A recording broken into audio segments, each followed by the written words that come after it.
Good morning, everybody, and welcome to our Facebook Live webinar today. We are joined by Bernie Griffiths, all the way from Melbourne in Australia today.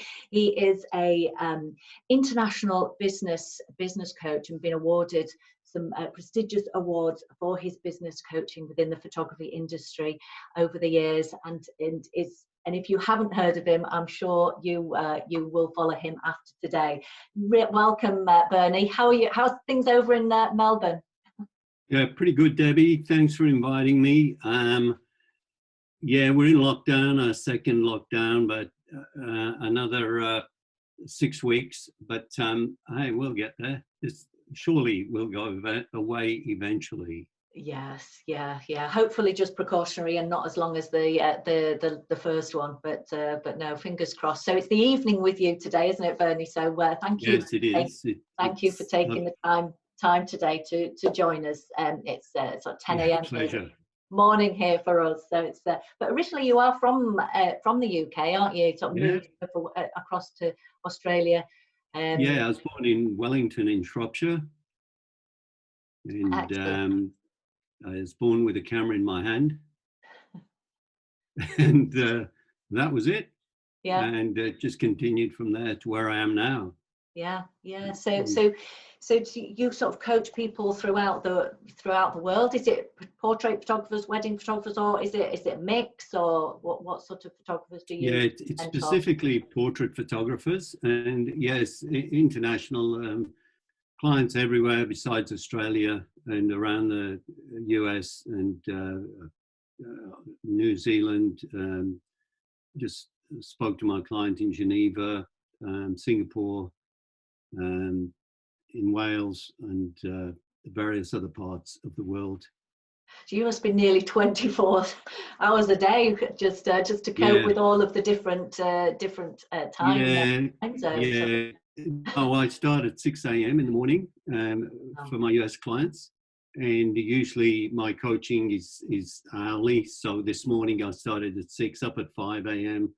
and then 6, 7, 8, 9, 10, 11, 12, and then my later one at 5 p.m. today. Yeah, and no, it's difficult. I can imagine juggling those, but quite interesting because, you know, as we were probably chatting just before the webinar, how similar it is across the world for photography. It's the same sort of problems. Although I think a lot of photographers have preconceptions that it is different in in the States, or it is different over in Australia, different places. But really, the concept of the business aspect of the photography industry is the same. Do you find that across? Very much so. I mean, it's a bit of a myth. Like my client today, you know, he's in Switzerland, says, you know, but the Americans, they have photographs taken, a family photograph taken yearly.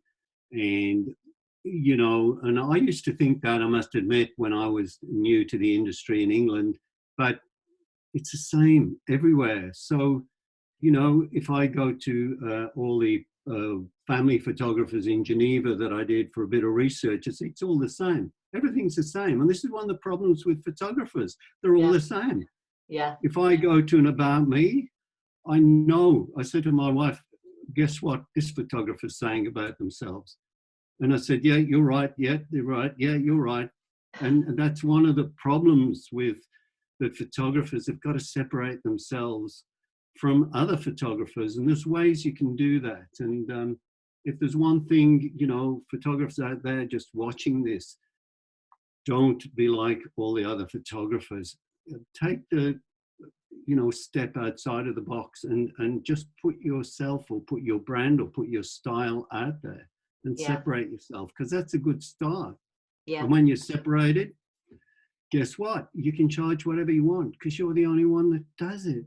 Give yourself some separation. I can give you some ideas on how to do that, if you like, and make money. So, did I go off the track there, Debbie? Yeah, no, that's fine. Because I'll always come back to money. Yeah, absolutely. Absolutely. I coach people to make money, photographers to make money. Yeah. It's all about the money for me, right?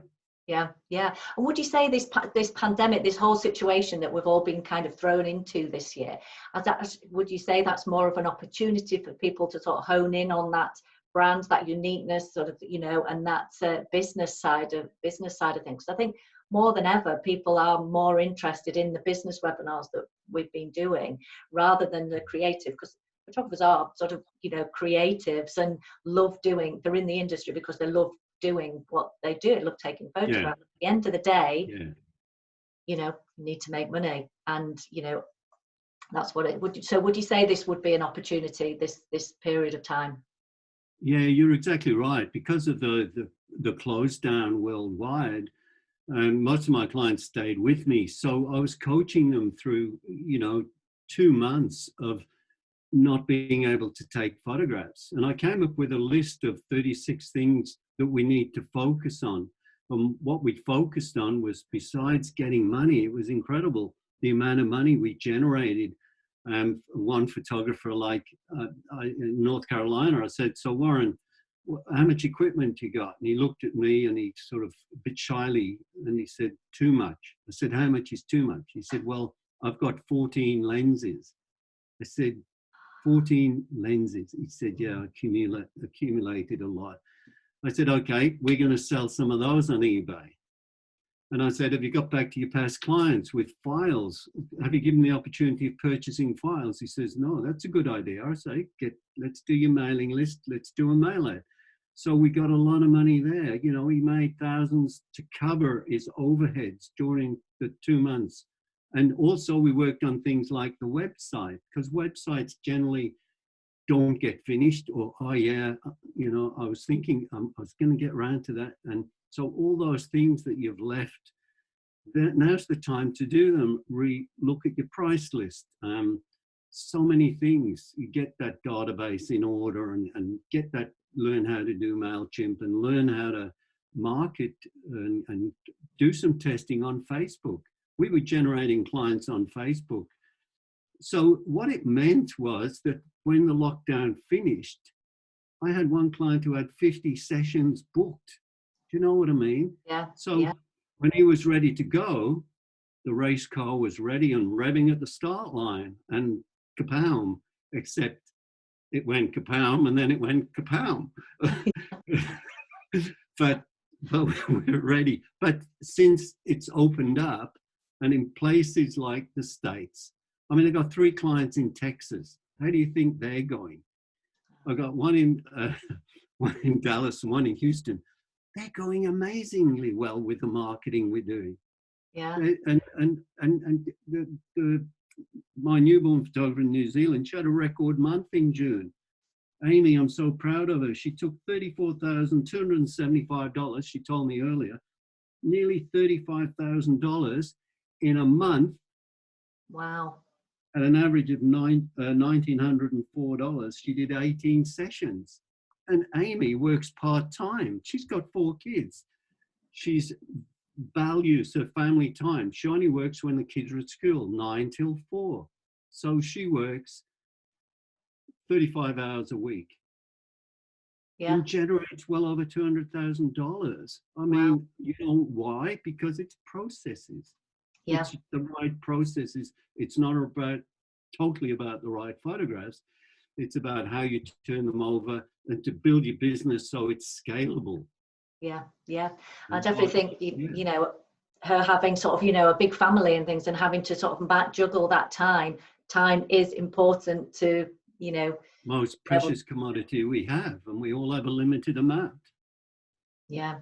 No, definitely. And I think if nothing's come out of this whole situation, it is people focusing more on that. But I think sometimes they do, they need guidance to think, "Oh, am I okay to increase that price?" Or, it's that kind of, it's that feeling of not worth it or anything like that. So it's kind of that kind of mental. Yeah, it is that mental block, and that's why a coach is so important. Yeah. And a lot of my clients have been with me for over 2 years, so that's the value they see of having me, and the rate of which we've increased their turnover.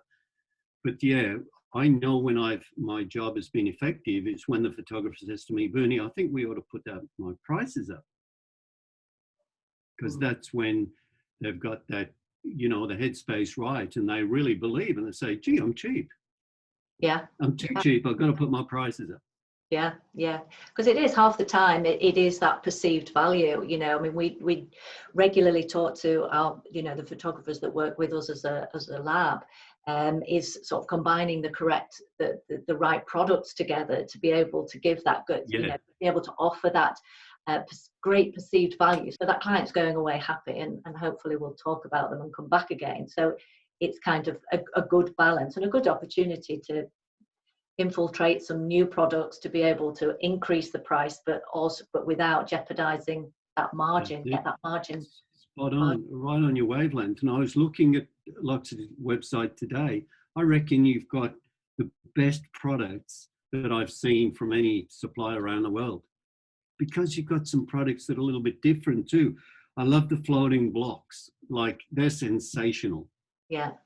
If those aren't incorporated in your a price list for your portrait photographers, they're missing out. Yeah.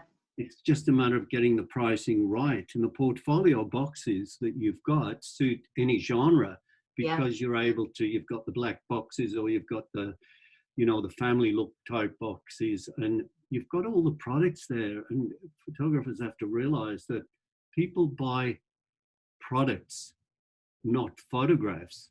Mm-hmm. Yeah. And that's a failing that I found with a lot of photographers. They say, but people only want files. And I say, well, what are you showing your website? And they say, what do you mean? I say, well, what are you showing you've got to offer? And they, well, I just put photographs up there. So you just put images like files. Yeah. Well, why aren't you showing what products you do? Sell products. And they won't ask for files. And so what I found when I did a little survey of all the photographers I coach, guess what? The fifth most popular was files that they sell. There were 4 other products above files. So people don't actually want files. What they want is some great products. And that's what Loxley have got. I sound like an ad, don't I? Yeah, you do. That's great. The best products anywhere in the world. They're sensational. Can you ship all this stuff over around the world? Can you get some of my US clients some of these, because I haven't seen them? Yeah, no, it is fabulous, and I think that's what's good. I think sometimes, it's people just realizing, channeling what product's right for them. I think, and because we do such a range, but it is because it is, you want to be able to add, if they've not got all that wall space, and you can, you need something else to offer them than just wall products. So they might say, oh, I have a big wall product, but to add more value, they can get as you say, the portfolio box, books, little presentation products and things like that. But again, that's all again comes back to that business aspect of it, and drilling down into your business, getting the right products. You're good at this, Debbie. If I open a studio, you can come and sell for me. Excellent. You're terrific.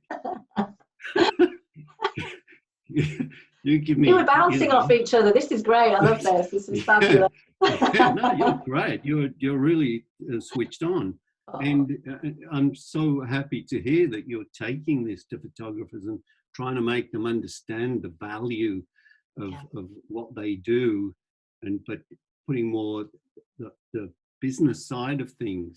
I've never been an emotional, fluffy photographer, and everything I did in my studio, which I had for over 40 years, was towards making money. Everything else was fun. I loved it. I went crazy. And in my early days, when I opened my studio, I had nothing. I'd emigrated to Melbourne with nothing. Like, I bought this studio within 6 months of arriving, after working in labs printing, and having worked in a camera shop and doing the odd wedding and doing the processing behind the studio. And I bought my own studio for $500, and it was a commercial premises, and there was accommodation at the top, and I slept on the lino floor there, and was always running to the bank because I was always late with the rent. And I loved those times because they were really challenging, but I knew that this was going to work. I just had belief. And slowly but surely and quicker than I thought, within, 4 or 5 years, I had a really booming studio. And it was all about marketing because I learned how to market. Yeah. I was desperate to learn how to market, and I had to market to survive. So away I went on that journey, and I've loved marketing ever since. It just fascinates me. Yeah. Yeah, and I think that's what's going to be great for photographers watching today. Just that the marketing aspect of things. It can be quite daunting for photographers. Would you think that Well, I people think don't know where to start?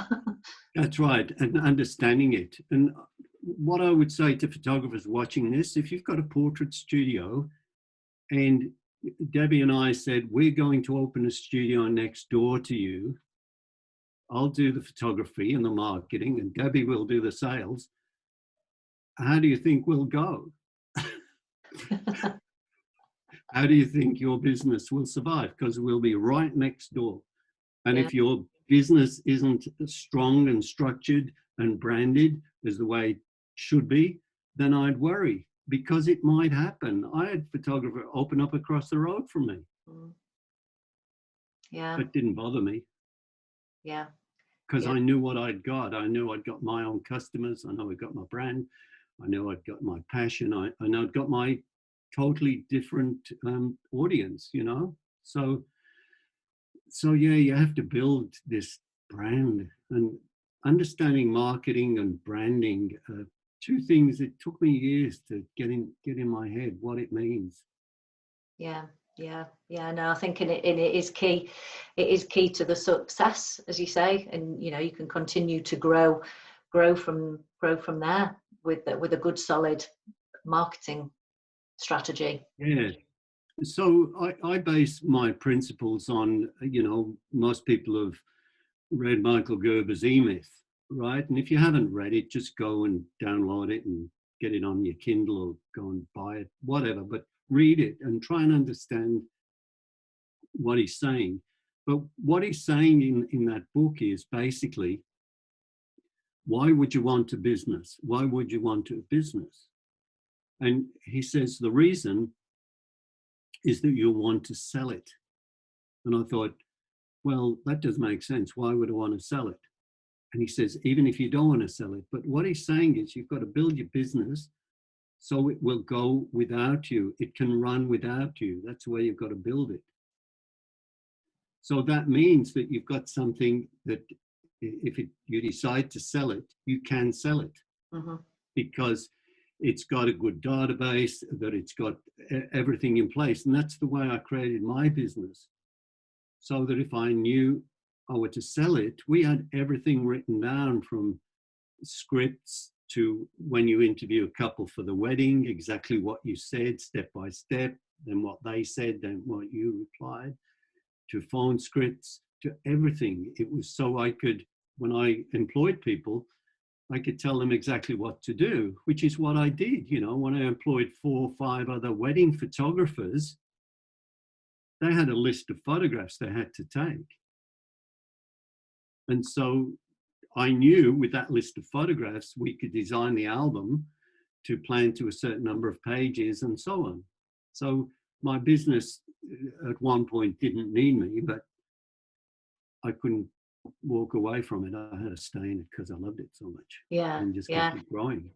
I think that's a worrisome time of people thinking about employing people, or they don't want to grow too big because they've got to employ people. Yeah, But as you I've say, if heard that. you're prepared for that and you've done it so that they're almost like clones of yourself, then it's not as it shouldn't be as feared, really. It's I think a lot of people don't like to let go of the reins, do they? As you say, if you love it so much, it's hard. Yeah, but what you do is you build up this incredible business that's predictable, and that's what I love. If you can build up a predictable business, do you know that I could predict my sales, and I teach my other photographers, my clients, that there is a predictability Mm-hmm. in what you do, and how good is that? Yeah. And I used to teach that, to show them how it's predictable. I could do a demonstration with two people who'd never met, male and female, and say, okay, you two are married, let's suppose, and I'll show you the photos and I'll go through my process and I would write down how much they were going to spend on the portrait sale before I did the demonstration and put it in my top pocket. And I'd go through the process all the way through of my system, which is a Bernie soft cell system that I developed. And at the end of it, I'd be shaking. I'd go, and I'd be in $10 of how much they'd actually spend just as a demonstration and role playing. That's how predictable it was. Yeah. Yeah. And when you can do that, how exciting is that, you know? Really exciting. And yeah. because it comes like, as I said, with Amy, you do 18 sessions, you get an average of 2,000 and you end up with 36,000. Yeah. So if you want to make that scalable, if you want to do 72,000 a month, what do you have to do? 36 sessions at 2,000. And how do you do that? Well, employ another photographer is one way, as well as yourself. Or in Amy's case, she doesn't work weekends. And I said to her today, Amy, if I could only get you to work a Saturday? She said, you haven't got much chance of that because she's with the kids and that's her choice. Yeah. Yeah. So, but to build this business, there's nothing better. You know, what I loved about business is the buzz, you know, and there's this buzz. It's like, you know, now we're closed with COVID and that, there's no buzz around. Yeah. But when it's busy, you know, photographers are buzzing around. They tell them about, oh, I had this record sale, it's amazing. And it's a buzz. And when you go to your business, buzzing and, you know, you got people marketing or yourself and there's action happening. Yeah. Yeah. So marketing for them sort of during this period before, I mean, over here where the studios have been back open since the 15th, weddings I think are only very small, intimate weddings can go ahead. So what would be your main marketing advice for people right now as they're coming back into it to kind of relaunch themselves? Well, they should have been doing all the work anyway, as we said, so they're a bit behind the ball now. So they have to get forward a bit. But they've got to learn about marketing. And look, we use one basic thrust of marketing, and that's through Facebook. And that's with all of my clients worldwide, Facebook. Can I ask you, Debbie, speaking on behalf of the photographers that you talk to about marketing, which I'm sure you do, how many do Facebook? How many then do it successfully? How many believe in it as a way of marketing? I think a lot of them do use Facebook for marketing as their main source of marketing. But I think over the last sort of couple of years, with changes within Facebook, I think people have sort of been a little bit daunted by it and finding it's maybe not as lucrative as they on the returns. But basically, maybe because they haven't adapted to it and understood it and understood how to use it to the max. There's not a great lot of information out there that they've been able to have to hand for the photography industry, I'd say. Yeah, and there lies the problem because, you know, Facebook has become this animal that's, you know, you talk algorithms and all that. We talk test and measure. Yeah. And anybody that deals with Facebook talks about test and measure. You can do one ad 1 week and get a fantastic result with the number of leads. You can do the same ad the next week and it won't work as well. So for me, there's a lot of misinformation with photographers specifically about doing Facebook ads properly. But the way we do them is very simple. It's not complicated. We tend to want to complicate everything, but the very simple ad that we do is as effective as anything else. We've tested funnels and we've tested chatbot and we've tested email funnels, etc., etc. And I'm able to test very quickly because I've got so many clients, and I've also got a test studio that I just say to Warren, let's test this. So I test everything on his studio, and it works 90% of the time. But yeah, it's a matter of test and measure, and I think a lot of photographers don't do that. Yeah. And photographers, in my experience of talking to a lot of them, just don't keep numbers. Yeah. Yeah. No, I did a webinar last week, and it was all about measure everything, because you can't scale something. If you mentioned a few moments ago just about making the business so it is scalable, but you can't scale something that's not working. So on the marketing side, so it's really got to you need to measure, so numbers. Yeah. Only about numbers. Most Yeah. photographers try and hope. Like they try something and hope it works. You can't do that. Try and hope. It doesn't work. Yeah. You've got to test and measure. You've got to drill your numbers down. It's not just a matter of your average number of sessions for the month or the week. It's where those leads came from. It's what you sold, what the core product is you're selling. We had all those numbers. I was crazy about numbers. You just got to do it. It's so easy now, though, with different CRMs that you can have to keep records. Mm-hmm. And that's one thing that my clients, after they've been with me, 2 months, say, I suppose you want the numbers, Bernie. Yeah, okay, I got them. They know I want the numbers. And, yeah. Each week, I want to know how many sales they made, what promotion it was, what products they sold. So with that measure, we can start to do some analytics and make little tweaks. And one of the tweaks we do amongst many are like with sales. So what did you sell? Well, I sold one of those Bernie style collages, or it could be, we sold that art panel multi with the 9 in. Okay, put the price up 100 quid. And then next week you sold another one, put the price up 100 quid. Your core products you put up. It gets incredible that how far one of my clients put a digital file. She used to have $950, and over about a 9-month period, she put them up to $3,500 just for the files, and people were still buying them. Yeah. She said, these people must be crazy. I wouldn't pay that. Yeah. But that's the point. You don't want to be your customer, do you?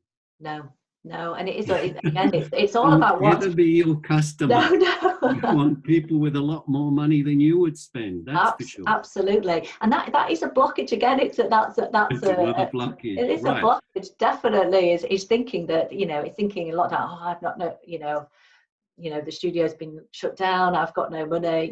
No one else will have any money. Well, that is a block to eliminate. How do you think I felt? Coming from living in a council house in Wellington and my family, my father paying a penny a week to pay for my grammar school clothes. And how do you think I got my head around all that? Well, it took a little time, but now, when I hear someone say they've done a $10,000 portrait sale, I say, oh, that's not bad. Yeah. I don't go wow anymore, because it's incredible. You just have no idea. Maybe you have, but you have no idea how much people spend. Yeah. No idea. You wouldn't have any idea. Yeah. Until you find out, right? Yeah. Until you find out. It's getting over those fears and just taking those little steps, but take them a little bit, quicker, I guess. That's it. Those prices. Exactly my wavelength.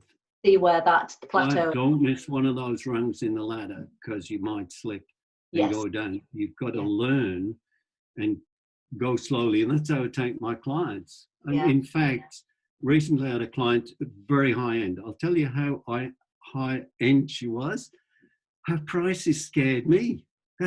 She got an album on there, portrait price list, portrait album, $25,000 for an album, right? I said, Jen, you're kidding me. Why have you got that there? She said, to make everything else look cheaper. I said, guess what? Nothing looks cheap on your price list. So I stripped it all back, right? I reduced the prices. She was having $5,000, $6,000, $7,000 plus portrait sales, but they were from previous high-end wedding couples who were spending $12,500, and she'd got that mindset high end. So I said, look, let's take it back to reality. And she had this fear that her sales would go down. But what happened was she got more sales. She ended up with an average of $3,000 average. So it's some still spent the 5,000, some spent 2,000, but in average it was 3. And that's when we took them down. Now we'll start to creep them up again. But she's a lot happier because she's only doing 1 or 2 sales a month of $5,000. So $10,000 a month is not good enough for a portrait photographer. It's better to do, 10 at $2,000, or, do more volume with a lower average and then start to creep up again. Because I don't know about you, but if you're really doing very well and you're doing a volume like 200 sessions a year and your average is 4,000, you're doing very well. Yeah. No, and you are, brilliant. because you're turning over, 800,000. So. Yeah. No, that would be nice. I'm sure every portrait photographer's. Yeah. Yes, please. But if you're doing $3,000 average, you're still doing pretty well. You're still turning up, So, but if you've got a process, it's your choice what you do, whether it's more volume or whatever. You've got a choice. Yeah. Of having a life. And yeah. You asked me earlier, what do I do? Well, I basically change photographers' lives. Yeah. No, that's fantastic, and sort of to sort of hear that as I think photographers, no matter where they are in their business, it can always go that bit further. And I think having some guidance, some accountability, some to somebody to look at things that they don't see, because quite often you're so engrossed in your own business that you don't step outside it and look at it as an outsider and see what little changes, because little changes in all of the aspects can make a big difference, I guess. Yeah, spot on again. We're bang on the same wavelength. It's little changes can make a massive difference. Yeah. What is it they say? Make 100 little changes and you've improved your business 100%. Yeah. No, which is it's astounding, the change that it can make. I mean, you talk about a lot in your sort of training and things about sort of the 5 steps to freedom, and I guess that freedom depends on that. But whether it's money allows you to have that freedom that you want, whether it's more time with your family or just to be able to have that luxury of choosing how many hours you work or whatever. But that sounds really interesting, those sort of 5 steps to freedom. And that's it. Freedom's different to different people. Like with Amy, she's allocated the time, a dedicated mother, so she works when they're at school. And the freedom, though, of course, is the fact that she can earn all that money and have the freedom to be able to spend it as well, whichever way she wants. Where me could never earn enough money. My drive, because money for me it's not the money per se.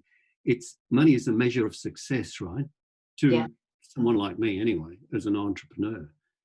It's not about, and if you read my book, and by the way, if anyone wants it, you've got a copy of it as a PDF, the Amazon bestseller. I think I've sold about 8 now, and because now I've run out of family members to buy it. But Debbie, if anyone wants one, they can. And they'll read about all my exciting life. Excellent. As well as back. It's a go-to book. I refer to this book quite often about building a business, and it's great, and having goals, and they're important. I'm a big goal believer, and one of the things in the book is about when I got my Rolls Royce. Because coming from England and seeing the Queen in one, ever since that, as a child, when I was 7 years old, I promised myself I'd have a Rolls, and I visualized it, and I believe in visualization, and I lay in bed smelling the leather and actually driving it, and that Rolls appeared unto me. Yeah, yeah. And it was Oh, the that's same great. colour Love that I goals. visualized, black interior, burgundy, and it was beautiful. And I had that for 8.5 years, along with my, another car that I really wanted, which is a black convertible Porsche. So Excellent. it's a lot about everything, isn't it? It's all Yeah, about visualization. It's all about belief. It's all about process. But it's mainly, I think, about belief and want. yeah, yeah. You got to And want it. having someone believe in you as well, and sort of, I think that's great, because it is quite lonely being in business on your own, especially as a photographer, Spot on, very. so I think it is always good to have somebody just saying, yeah, you're doing the right thing, or just tweak this and then just do that, and help you, target your goals, go in the right direction. I think is good. Yeah, and what I do, we do have a plan. And someone said to me the other week, so what do you do first? If I take you on as my coach, what do you do first? And I say, the first thing I do is try and create as much money as possible for you. Mm-hmm. So that's the first step. We start with marketing. Well, we Yeah, don't start with marketing. We start about a price list. We get the price list right. And then we get the products. And we do that the other way around. We thought about what products you want to sell, and then we can put a price list together. Then we put prices on the products, and then we tick that. We say, right, now we've got the price list, and that's organized, and it's strategic. It's strategic so we can sell people up without selling them, and then we can market. And yeah, then because we market, you're going to get leads. And because you're going to get leads, you're going to know how to follow them up, to take them, to shoot them and sell them. And then you've got to know a little bit about taking the right photos. And then you've got to know about the right way of selling. So, and the only way you learn all these things quickly is by doing them. yeah, yeah. Brilliant. I'm just going to have a quick look through the comments while we're here. Sort of a few people saying hello and everything. Ali Stewart Roche says Bernie is fantastic. Hi Bernie and Debbie. So that's nice. And Stephen Vaughan, he says Bernie is a top business coach and great photographer. So that's a nice comment coming through. So no questions as such, but some great comments, which is. I won't be too embarrassed if you tell the bad ones, Debbie. Come on, there must be someone saying this guy's nuts, or no bad deserves ones. to be in lockdown. No bad ones at all. It's interesting because obviously you're based in Australia, but you are known throughout throughout the world for your business coaching, because obviously it's a universal industry, and it's and as we said at the very beginning, how similar it is across all of those countries.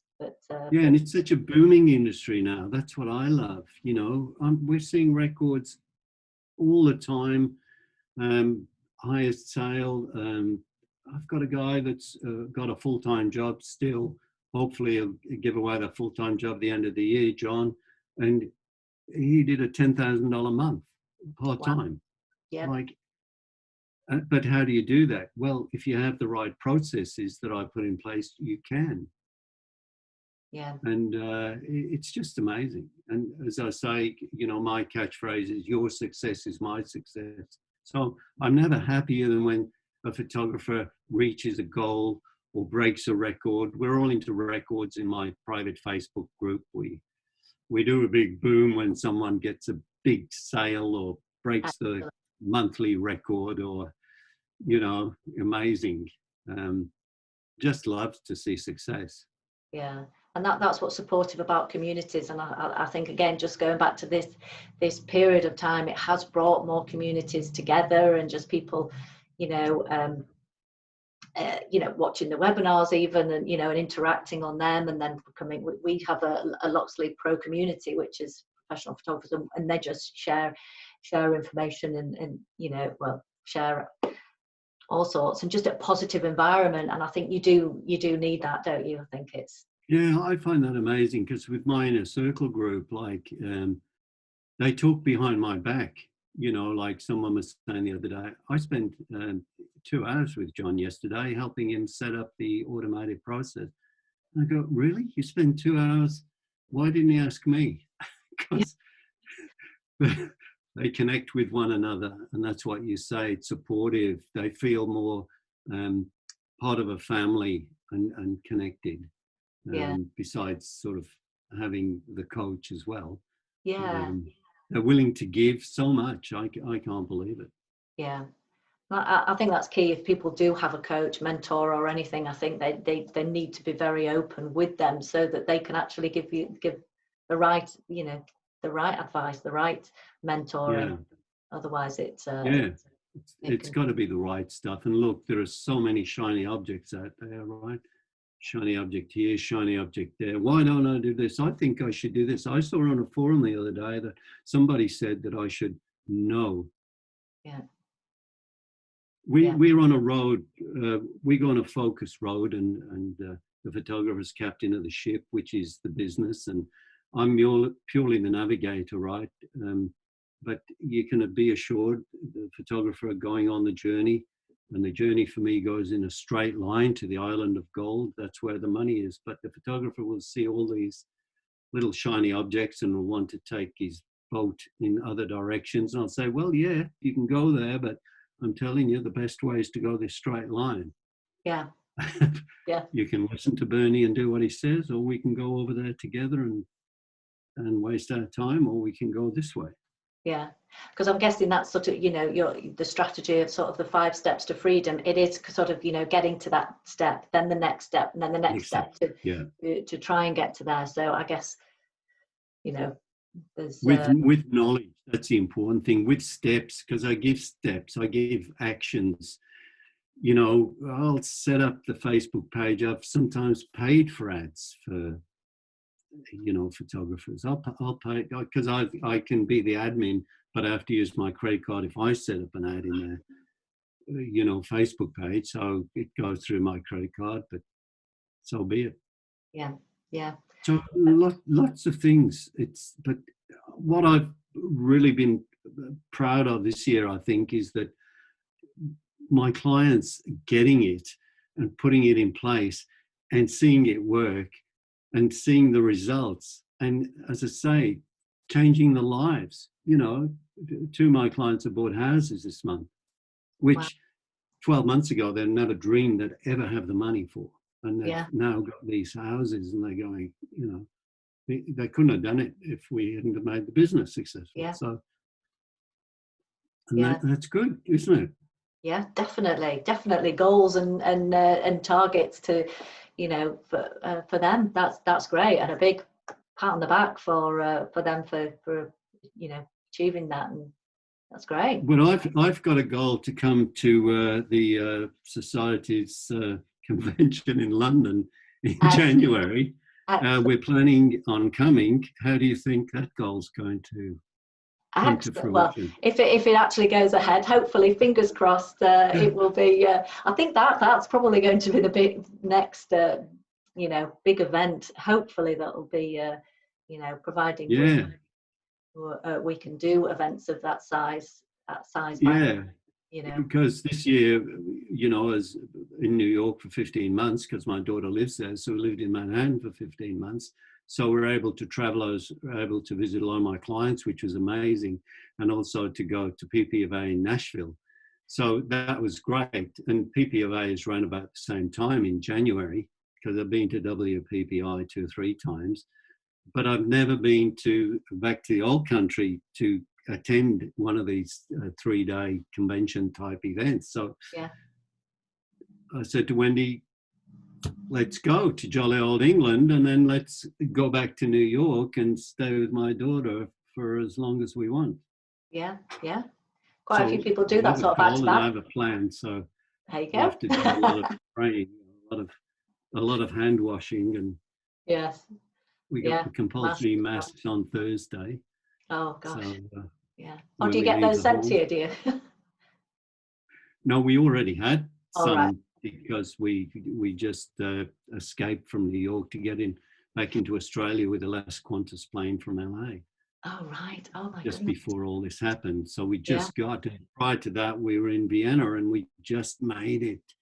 You Oh, know, we went to the Spanish writing school one day and the next day it was closed. So it was like this storm behind us. They were closing everything after we visited it. oh, So we just made the last plane out, and oh my goodness. so That's, you know, we just made it.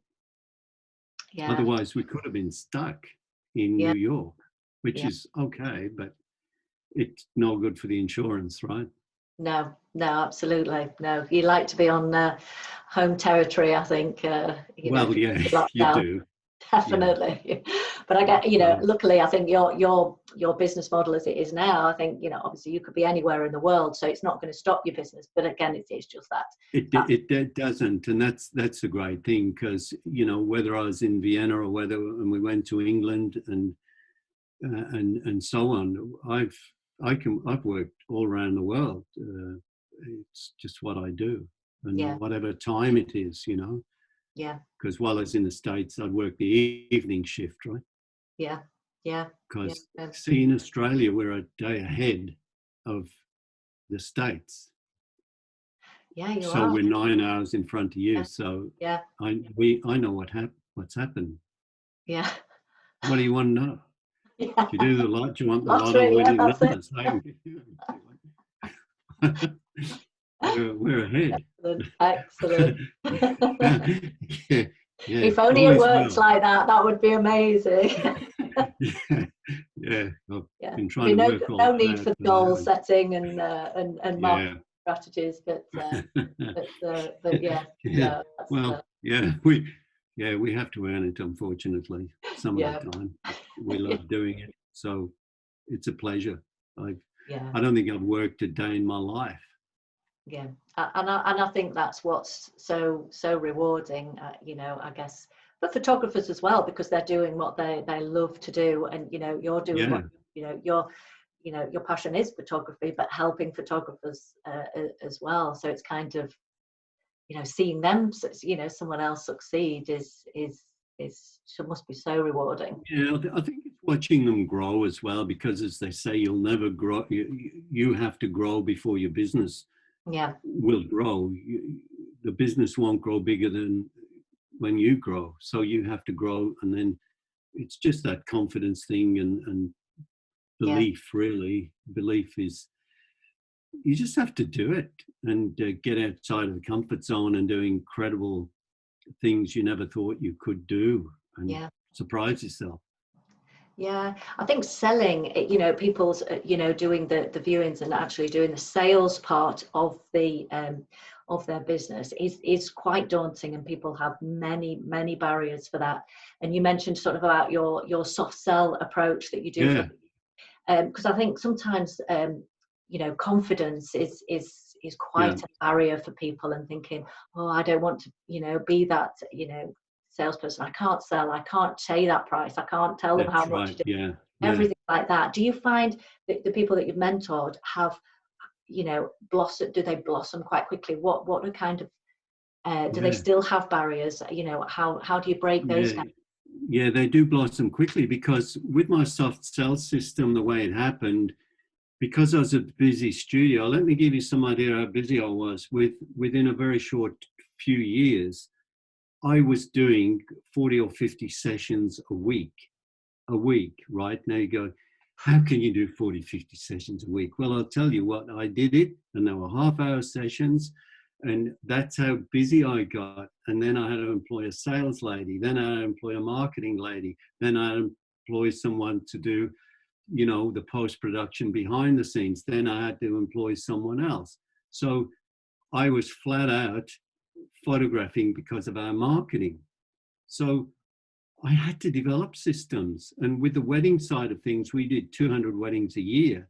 So I had to have systems to make sure everything worked. Can you imagine sending 4 wedding photographers out a lot of the weekends, knowing that they had to produce the photographs you wanted to live up to the customer's expectations, to know that you had to sell those photographs to have extra album sales, where we did the album pre-design and had a system that I could teach others to do. And that's why I had to learn systems. Otherwise, how do you cope with all that? How do you cope with that volume? So, and because I did so many sales, I was the guy. I'd read all the sales books, watched the videos, listened to all the great salespeople. When the doorbell rang to the studio, I had a mirror at the back with a big smiley face. I checked my hair, dust myself down. Showtime, go to the door. How are you? And all of that. And after doing that for 30 years, you go, wow, well, and, I said to my wife, I want to, can I retire? She said, no. She said, I married you for breakfast, not lunch and dinner. So I had to go back to work. And I thought, when I'm going back, who am I going to be? And it was at that stage when a lot of younger mums coming into the business, doing weddings, attractive 30-year-olds, they were a threat to me. And I thought, I can't compete. So what am I going to do? And I thought about it long and hard, and I made a decision. I'm going to be myself. Who am I? Well, I'm a grumpy old man. Okay, let's go back to work as a grumpy old man. And I don't want to do that precious sales anymore. I want to be treated the way I would want to be treated if I was a customer taking my wife and family into a studio. So I developed this simple system. And the first time I tried it, and I can still see that the couple coming out from the other room to where I was sitting, where the small 32-inch TV screen was that I showed them the slideshow. And they said, yep, we decided what we want, Bernie. I said, yeah, we want one of those, the collage things. And we want a couple of 10x8s for our grandparents. Oh, fantastic. So I'd sold to them, and I hadn't even spoken to them about anything except shown them the products and the pricing. So they saw the slideshow. Have we got time for me to go through it quickly? Yeah, absolutely. That'd be great. Sure. Yeah, positive. There's probably no one left listening, so yeah, no, just between me and you. All right. Yeah. No, we've got viewers. Got no viewers. Yeah, no, we've got viewers. We've got viewers. We got 3 people on the wrong channel. No, so it works like this. It's very simple. The customer comes in to look at the photographs, right? Now, don't forget, in my process now, we've already taken the photographs. There's been half an hour, and then they come to look at the photographs. So we shoot and sell, right? So regardless of whether they shoot and sell or they come back a week later. So let's suppose they come like a week later, like they did all those years ago. I'd come in and sit them down and say, okay, so what I'm going to do is show you a slideshow of the photographs we've taken. Then I'll go through all the products, through all the pricing, and from there it's up to you, right? Then I'd leave the room. Then I'd turn up the volume to Cliff Richard singing Wonderful World in that reggae beat, which suited my 3.5 second transition, and half a second transition to the next slide. I see the green red roses too, and everyone's uplifted. You got to get the vibe, you got to get the energy up, not down, up. Then after the slideshow, I'd be able to hear that the music had finished, so I'd go back in the room. I wouldn't talk about the slideshow. It's okay, stand up, come over here, and I'd have the price list in my hand and say, okay, so I've got a price list here. That one there, that's the 30x40 canvas, that's $19.50. And the one next to it, that matted framed one, that's here. So that's $12.50. It comes bigger, smaller, but that size is $12.50. That's what I call Bernie's collage. That's got 11 photographs all together. And that's that one here. That's $13.50. And then we've got the portrait box, which is, a different number of prints. And then, of course, the digital file collections. So I'll leave you with that. I've just got to go and confirm a couple of appointments and I'll leave the room. guess what's happening while I'm away? Yeah, they're making those decisions. That's right. They're Yeah. deciding what they want. Yeah. I've left the room. I come back in. So what's in your head? What are you thinking? What, you said that one came in another side. How much is the bigger one? Well, it's just an extra 200. Were you thinking of the bigger or the smaller? No, we thought about where it's going to hang, and we're not sure, and we need to go and measure the space. And so you learn how to handle objections, right?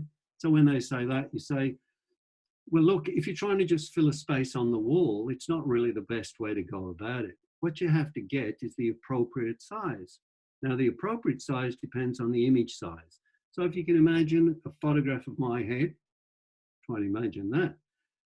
You don't need a very big image on your wall to be able to see my facial expression, right? In fact, probably 10 by 8 inch print would do. But the one you've got, which is of 8 people in the family, you do need a bigger one. So why don't you think more in terms of the appropriate size, then take it home and then try it where it suits best in the house? Because where you're thinking, it may be too dark. Yeah. So it's options and breaking down those barriers. So what I did with my sales system of everything I did, I've always flipped everything every other photographer did and done the opposite. Mm-hmm. So where photographers sit them on a couch, I stand them up. Where photographers stay at the slideshow and say, gee, I love that one of her. How good am I? I'm such a good photographer. I'm so amazing. They don't want to hear that. They want you out of the room so they can talk. Yeah. And so just show them the prices, products, you leave the room, you come back in, and they'll tell you what they want. And you say, great. So that's level 1 of selling. And then there's another 2 steps above that where I teach my photographers where it can get more intense. Yeah. But because it builds their confidence and they're not actually selling. Yeah. So my system was designed for a 12-year-old. Yeah. Could do it. Anyone could do it. An introvert could do it. Yeah. Your next door neighbor could do it. So that's what it was meant for, because photographers aren't that confident. But what I found, although I was experienced in selling, it just took the pressure off. It was like, yeah. And they'd happily give you the money. And so it was a system that was devised not to sell, but for allow people to buy. Yeah. Yeah, because there is that saying, isn't there, that people want to buy, but they don't want to be sold to. So it's kind of eliminating that, really. But I love the idea of actually standing up, just that concept, because quite often photographers in their studios, especially in their viewing room, they will have things on 3 walls. Now, if they're sat down facing the wall with the, with the projector or their screen, they're not going to really be making 100% effort to look at all of the 3 walls. Yes, so just getting to stand up is a factor in itself. Gee, you're spot on. I'll put you in my next book, Debbie. You're fantastic. Look, you're spot on. And you know why they came up with those elevated desks that you stand at? Because your mind's more active when you're standing and walking around. I don't know about you, but if I'm standing and I'm on the phone, I'll start walking. Oh, I do. I do. About 5 miles and get lost because everything's moving and you can make decisions quicker. So what I'm recommending again, as all photographers recommend, or most photographers would have a couch, I recommend getting a bar table.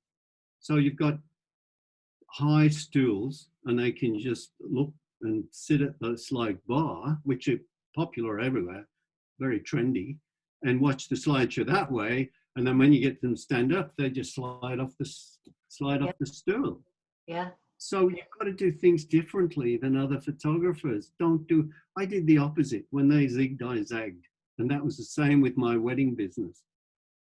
Whenever I used to put an ad in a magazine, I might put it, bled fully to the edge. 1 photo, and I just have my name, Gregory's Photography. And other photographers go, he hasn't got his address or his phone number. And then the next magazine had come out and they'd have a full page, just 1 image. But I'd have a page that had got 4 or 5 photographs. So they were always trying to catch me. And you've got to Yeah. try and be a leader, right? Yeah. Yeah. Not a, And I think again, that's don't just thinking copy. outside the box, isn't it? You know, Just get, what are you known for? What's your level? What are you known for in your town? Build up that brand. And the brand you want could be like one of my clients.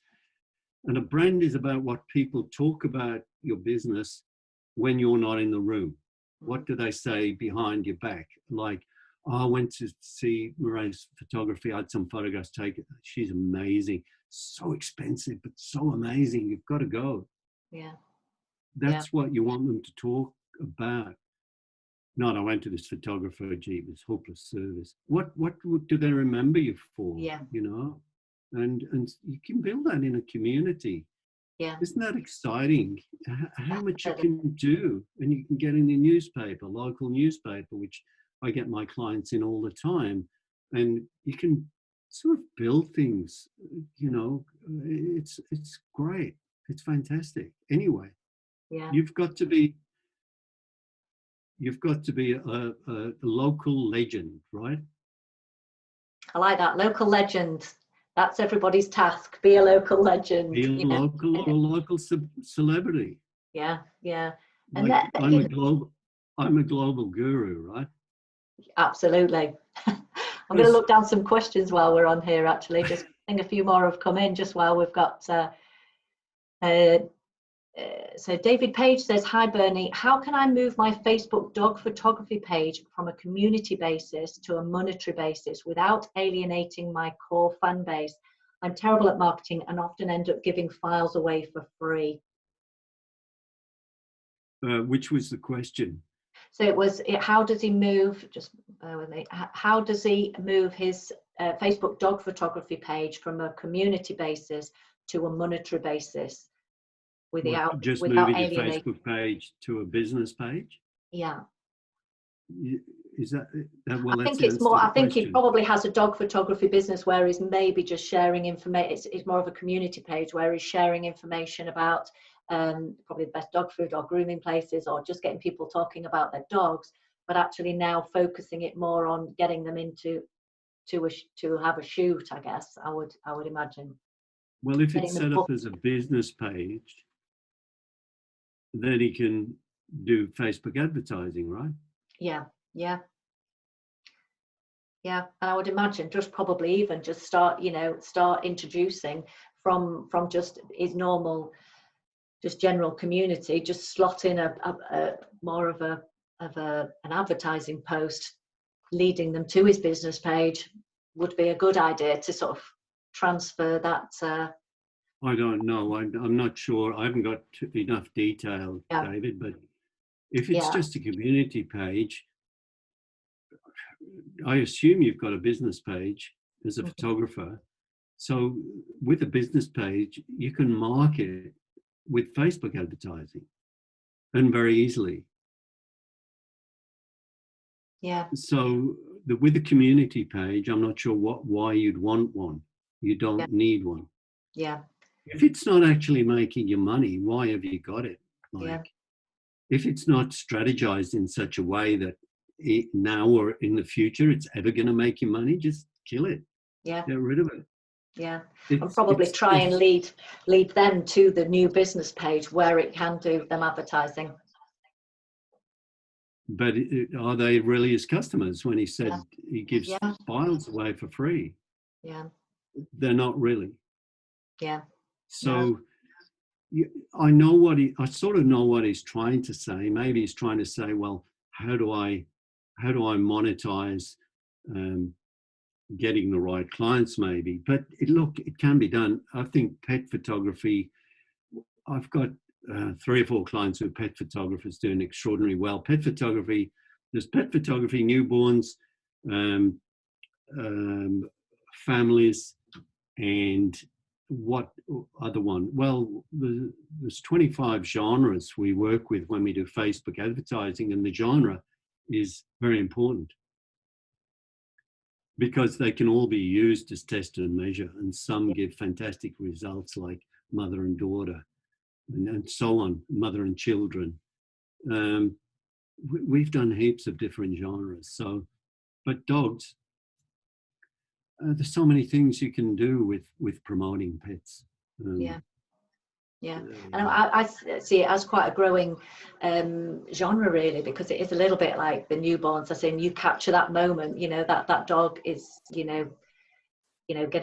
getting an image of that. You know, dogs have not here forever. It's about that moment, same as what newborns is about, a moment, because you don't yeah, get the moment back. They grow yeah, up and so on. So it yeah. is But quite a good genre. I don't. Yeah, it's not about moments. It's about money. I'll start Yeah. with an M, right? I think of the money, not the moment. Mm-hmm. The marketing as well. Marketing and money go together. So that's a whole hour on itself about marketing dogs. I mean, in Australia here for the last 6 years, I've run National Family Portrait Month. It's something we could talk about, Debbie, that Loxley could do, right? Yeah. National Yeah. Family Portrait Month is is to raise funds for charity, and I choose a different charity each year. And we've raised over $170,000 over the last 6 years for charities. Now, we also did last year National Family Pet Portrait Month. So, and those are all connected to book projects that we do as well. So I got 30 photographers around Australia participating in this. And I initiated this purely to raise funds. There's nothing in it for me. It cost me a lot of money to set up my website and all that. So it's purely to generate funds. But within it, photographers have the opportunity of photographing people, depending on the genre it is in the month. So it's a win-win-win, and you always look upon business as a win-win.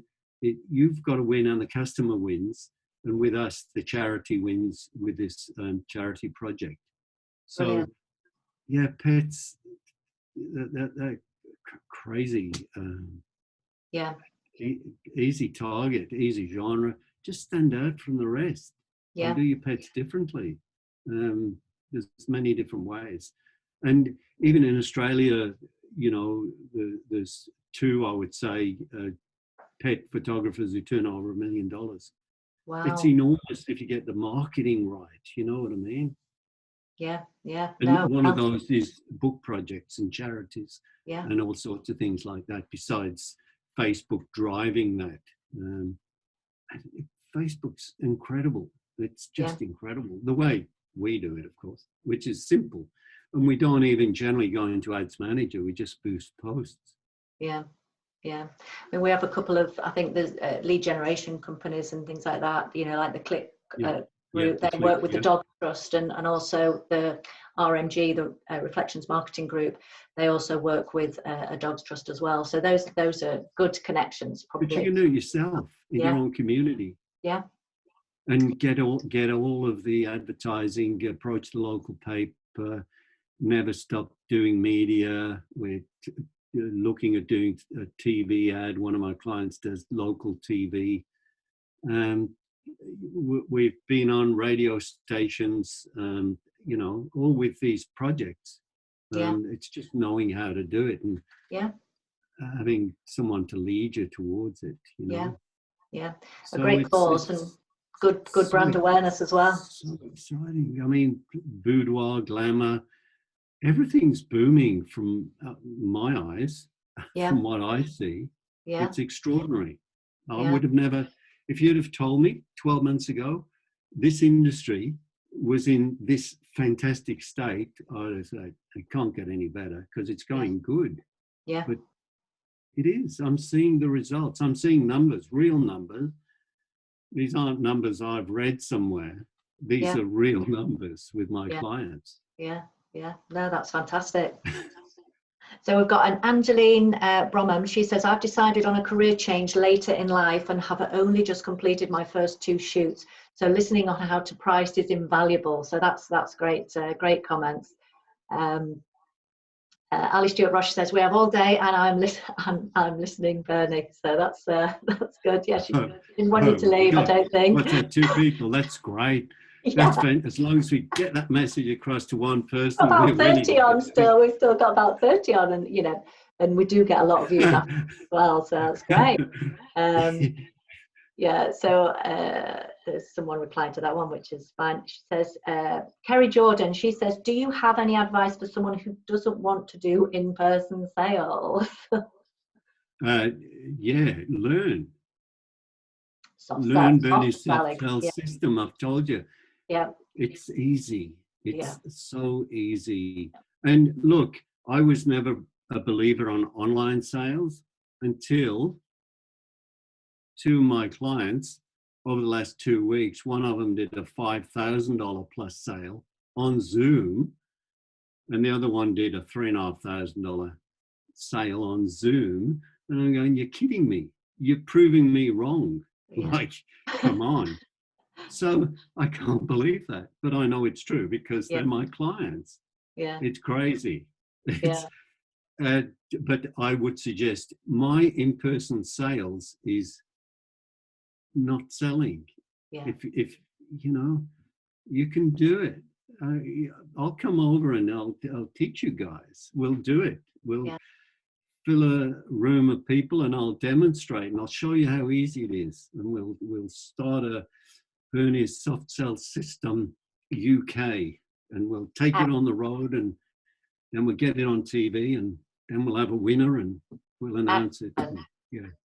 We'll revolutionise the industry in the UK. Yeah, we may take you up on that. Debbie, I think there's someone at the door. Okay.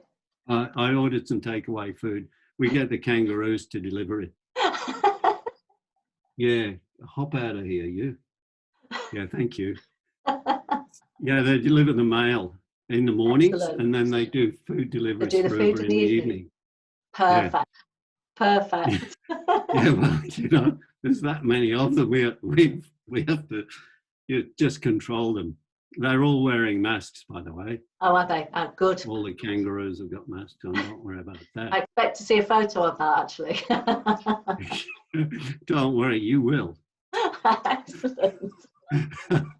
Yeah, they're everywhere. Good stuff. Good stuff. I wish we could. It'd be great if you did come over for the SWPP. Maybe we could do something together. During that time when you're over, that would be fabulous. Do you think would I be able to bring my pet kangaroo, Joey? If you can get him on the plane with his mask, do it. Yeah. We could try him out with the soft sell approach, I think. See if that works. Yeah, use him as a model. Absolutely. Yes. There you go. That would definitely make people stand out from their company. Yeah. Keeping him still might be an issue, though. That might be an issue. Yeah, well, it's just a shame we eat them. Yeah. Is it good? Is it good meat? Yeah, it's good. It's fat-free. Oh, excellent. We in the local supermarkets, we have bangers. Kangaroo sausage. Wow. Bangers are very good. Great for the barbie. Excellent for the barbie. I'm not very good at the barbie. There, Everybody's got a barbie. Yeah. No, that is. Yeah. So selling is hard, but you can learn a simple system. You learn to face the objections, and you learn that there's only probably 3 or 4 objections. Yeah. And you learn how to respond to those, Oh, can I think about it? Or I'll need to think about it. I'll have to go and measure the wall. I'll need to speak to my husband. There's only probably 1 or 2 others. Yeah. I'm not sure whether to get the portrait box or a big one for the wall. Well, the answer to that's simple, isn't it, Debbie? Get both. Get both. There you go. Well done. See, you're great at selling. Get both. Why not get both? Do you want me to work out a price on both? Yeah. Yeah. Okay. Yeah. You can't afford it? Okay. So let me see. What can I do to make it affordable? What's the maximum you can leave tonight just to secure the order at that price? $500. Fantastic. And so on, but it's not many steps. There's ways around. Think of the barriers that they're going to come up with, and have something to back up with. it's a beautiful thing. Yeah. And that's something, and that's the thing, you know, it's not easy. I'm joking a bit, but to learn new things is hard. You know, I'm sure the first time I was shown how to tie my shoelaces, I found it difficult. Yeah. As I'm getting older, it's getting harder, but I'm sure, I'm sure that, you know, if we learn new skills, Yeah. and that's the challenge, that Yeah. to succeed. Yeah. Yeah, definitely, definitely, and it certainly sounds a good approach to you know, to have you know, that soft sell and making them make those decisions, you know, especially with you Well, out of the room. But it's fun, isn't it? Like I go for a lunch somewhere and I'm walking along the street and my phone rings. It's one of my clients and he's asking me about, he's been making these phone calls and he hasn't booked anybody in. I said, well, let's do a role play. I'll be Mary. You know, phone me up. So I'm, hello, it's Mary. And then he goes through what he says and I'll say, yeah, I see where it's going. Try this. You be Mary and I'll be you. So then we do this role playing and I walk about, you know, 5 miles or something and I suddenly end up home and we've done it. We've role played. And he said, yeah, I feel much better now. Yeah, I've got some phone calls to make this afternoon, so I'll test that out. I said, yeah, great. yeah, I But think going that's, blind is hard, isn't it? I think if you do what you know, you find something that you're comfortable with in-person sales, because in-person sales is where you're going to get the biggest sales. So she needs to find what the issue is that she's finding, you know, it difficult. Losing my voice, but yeah, finding what's difficult and yeah, it's like, tackle you it. know, if I've been doing a seminar and you know, I say to the photographer, so what are your fears? What's your biggest fears? And someone puts down, it says public speaking, standing in front of a group of people and talking. Like, come on up here a minute. And then they'd come up and I'd start talking to them. And after 5 minutes, I said, you just overcome your biggest fear. You just Yeah, spoke to all these photographers in the room and you didn't even know it. How was it? And she said, fine. I said, well, there you go. yeah, There's the microphone. I'm just going out for a beer. Can you finish off for me? Like, yeah, yeah, that's how you learn, right? yeah, definitely. But the fear, and that'd be the great thing, you know, when you can get some photographers in a room and do a demonstration and get them to do it. And to do this a system, you can do that. Bernie's soft sell system, I do that. Yeah. It's practical. Mm. And the audience can see it evolving and people are growing within the rooms. Because they just did it and they were shy and introverted. Yeah. And they see that it works and that's what gives confidence. I think if something works and you get early results, it's, you know, like that first sale, like I've had Bernie soft sell system and there's a $1,200 sale. That's Yeah. uplifting, isn't it? Yeah. It's the buzz to, you know, that's the buzz to yeah, this is great. And you know, Or a UK client that I've got, and he sold £340, his first Bernie soft sell system sale, and he said it was just the files. And I was so nervous, yeah. but I made some money. That's great. Yeah, and it'll drive him on to, you know, and again set a different, he can set a different goal for himself, going back to the goals. I And said, I said to him, you don't have to do that 10 times a week. That's $3,000 a week. That's okay. That's 12 grand a month. yeah, That's, you know, £144,000 a year. yeah, So you're doing all right. yeah. Good first step. Good first step. And as we go back to sort of the beginning, the steps, you know, making Yeah. those little changes, you know, just lots of little changes and measuring. I think those have been sort of key things today. And Yeah. yeah, Yeah. Yeah. It's so much test and measure, do your analytics, dig down into your analytics. The thing is as well, Debbie, if you've got no numbers, you've got no measure, right?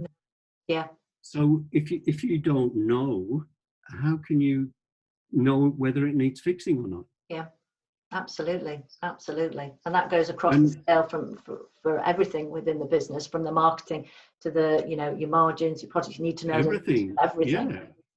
So the thing is that because I deal with so many photographers, we've got benchmark numbers of Yeah. where we're supposed to be, what the strike rate is. When you phone people with following up a lead, what percent, how many people pick up? We know that 50% people don't pick up. And we know that out of those 50% that do pick up, we can convert 14% into a booking. So when we've got these numbers, we know how to scale it, because we can just multiply or fix a couple of things. So can we implement something where we get more people to pick up the phone? Mm-hmm. And then can we implement something where more people book? So lift those numbers. But if we didn't know the numbers, we wouldn't know what the hell we were doing. Yeah.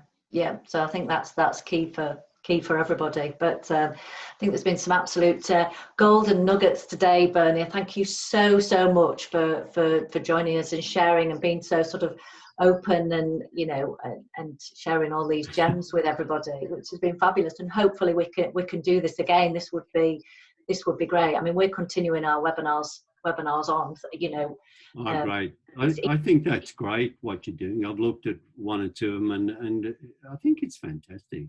Yeah. It's just so good to be able to have real people, like real photographers, and just get it from them. Yeah. Great job you're doing. That's for sure.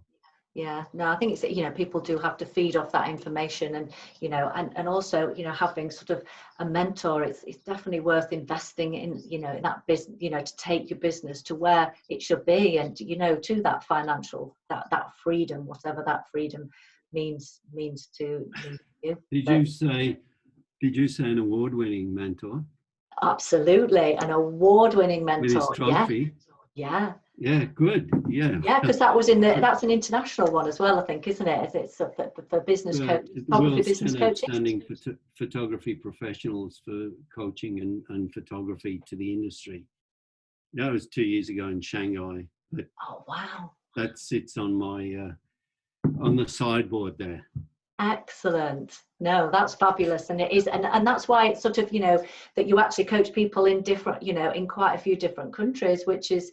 It's so and you're such a great guy too. I think it's been fabulous sort of how people be able to relate to you, and as well. So what we'll do in the comments is also put your contact details if you want to reach out to Bernie and find out more about his mentoring and everything else. That would be great, and hopefully we'll see him over in the UK soon. Well, yeah, he's hoping it'll be great. And yeah, I was there for 23 years. I emigrated to Australia, so I've got fond memories of the old country.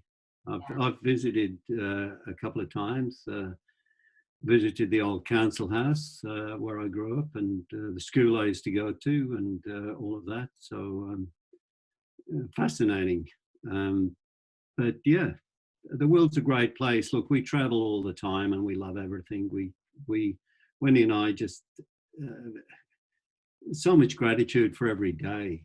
And one of my mentors used to say, when you wake up in the morning and get out of bed, you better be happy about it, because one day you won't. So, so I'm happy every time I get out of bed. I'm singing and ready to go. No, and that comes across, and you know what, your passion for it just comes across throughout our chats today. It's been fabulous. It's been really good. Are we going? I thought we'd continue on. We could continue on. No, well, I could, but anyway. It must be nearly bedtime your end. Anyway, it's. No, bedtime is when I go, but. Yeah, it's been great, Debbie. I've really appreciated it, and it's so exciting that we're on totally the same wavelength. And you photographers out there, to have Debbie around is great. It's just so good. She's spot on. All right, just do what she tells you. Thanks, Bernie. Brilliant, brilliant. All right, well, we'll say goodbye to our Facebook Live followers, and we can stay on if you want, Bernie. But everybody will see you tomorrow. Yeah, thanks all. Thanks for being live.